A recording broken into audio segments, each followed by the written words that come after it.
नमस्कार बंधुरा केमन आछो तोमरा सबाई आशा करी सबाई खूब भालो आछो। शुभमिता ब्लगे सबाइके स्वागत जानाई। आज के तोमादेर साथे बाँकुड़ा स्टाइले झोल आलू पोस्त रेसिपि शेयर करब।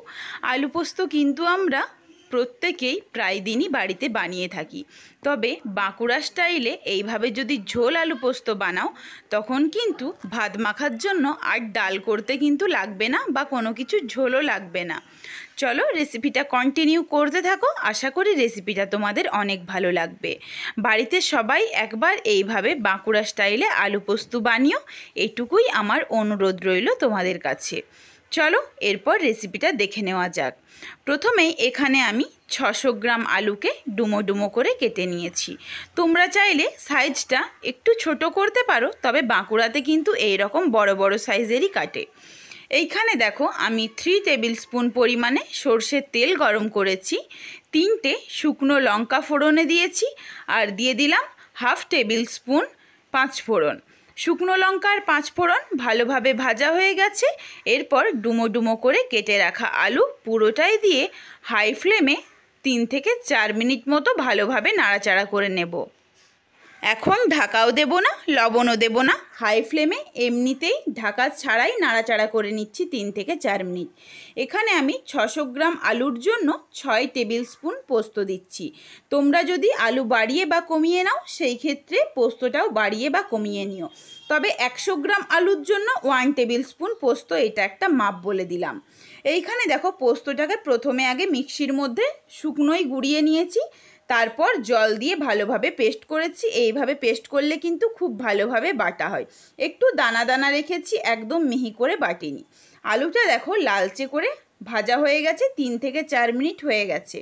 এরপর এখানে ঝোল পোস্ত, এই জন্য পরিমাণ মতো জলটা অ্যাড করে দিলাম, একটু বেশি পরিমাণে, কারণ এর মধ্যেই আলু সেদ্ধ হবে। এরপর দিয়ে দেব পরিমাণ মতো লবণ। লবণটা যদি আগে দিয়ে দিতাম তখন কিন্তু আলুটা ভাজা হতো না, সেই ক্ষেত্রে আলু থেকে জল ছাড়তে আরম্ভ করে দিত। এই জন্য লবণটা জল দেওয়ার পরেই দিতে হবে। এরপর ঢাকনা দিয়ে আলুটাকে সেদ্ধ করে নেব। তোমরা কিন্তু নিজেদের পছন্দ মতো জলটা ব্যবহার করো, তবে বাঁকুড়ার আলু পোস্ত একটু ঝোল হয় বলে এই জন্য আমি জলটা একটু বেশি দিয়েছি। এই আলু পোস্তটা কিন্তু তোমরা রুটির সাথেও খেতে পারো, ভীষণ ভালো লাগবে যদি রুটির সাথেও খাও। দেখো আরেকটু সেদ্ধ হবে, এই জন্য আমি আবারও ঢাকা দিয়ে দিলাম। ঢাকা খুলে নিয়েছি। এরপর দেখো আমি তোমাদের কেটে দেখিয়ে দিচ্ছি কতটা সেদ্ধ হয়েছে আলুটা। দেখো সুন্দরভাবে কিন্তু কেটে যাচ্ছে, ভালোভাবে সেদ্ধ হয়ে গেছে। এরপর এর সাথে অ্যাড করে দেব বেটে রাখা পোস্ত।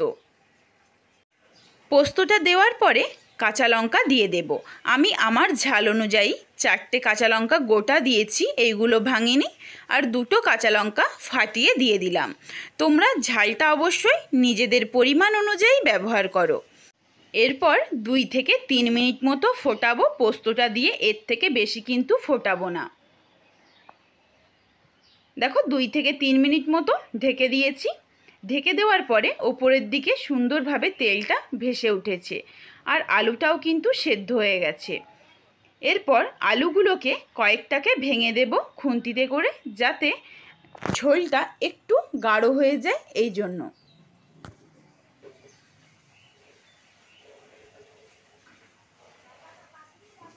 দেখো খুব বেশি কিন্তু ভাঙছি না, কয়েকটা আলুকে একটু ভেঙে নিলেই হবে।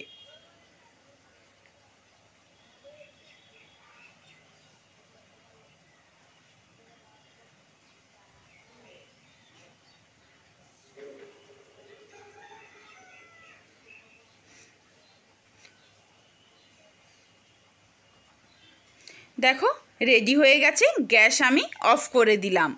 এরপর দেব 1 টেবিল স্পুন সরষের তেল দিয়ে, গ্যাস কিন্তু বন্ধ করার পরেই সরষের তেলটা দিতে হবে।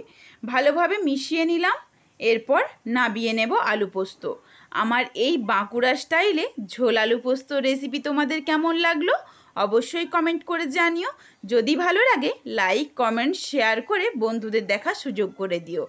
যদি এই রকম নিত্য নতুন রেসিপি আরও দেখতে চাও তাহলে অবশ্যই আমার চ্যানেলটিকে সাবস্ক্রাইব করে পাশে থাকা বেলটি অন করে অল নোটিফিকেশান অন করে রেখো, যাতে আমার প্রত্যেকটা রেসিপির নোটিফিকেশান সবার প্রথমে তোমাদের কাছে পৌঁছে যায়। আবার শীঘ্রই হাজির হচ্ছি নতুন রেসিপি নিয়ে। পরবর্তী রেসিপি দেখার আমন্ত্রণ রইল। তাহলে আজকে আসি, ধন্যবাদ।